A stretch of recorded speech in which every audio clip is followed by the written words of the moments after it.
Oh, it's getting late, getting dark. So I have to call it for today.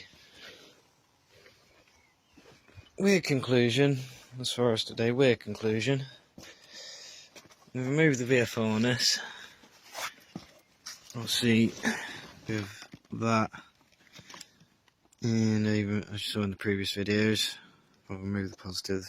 Ain't too bad, but still debatable. With that looking like that, I can't justify having it on the bike, so it's been removed. Once that was removed, this is the one that was in it. Once that was removed and I plugged this one back in, charged the battery back up, miraculously, it's charging again. Yay! Unfortunately, not rightly though. When I put the headlights on, something goes, like the voltage just drops, like big time drops. Not too sure why yet, so we'll look into that. I might have an idea why, but obviously might need more time, and I don't have that today. So for now, what I've done is removed, because basically one of the reasons this was going wrong is this sensor wire here. Because of how corroded it was, it probably wasn't getting a connection to this, and basically this didn't know what to do. If it hasn't got its signal wire, it uses that to read the voltage in the vehicle itself and give or not give accordingly. So because that went dodgy, it didn't know what to do. The regulator works, but we're just removing that out of the equation.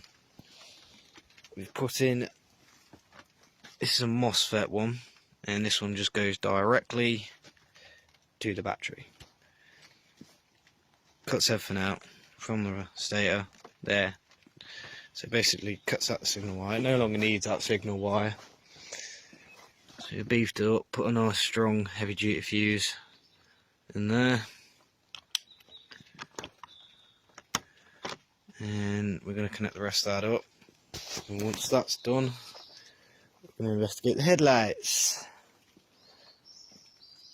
Now, I've completely rebuilt the front end of the headlights, apart from one area, which I've not tested.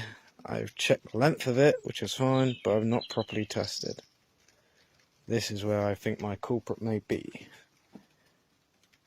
But, hey, electrics, there's always something, isn't there? Always something. Till next time, who bikes out?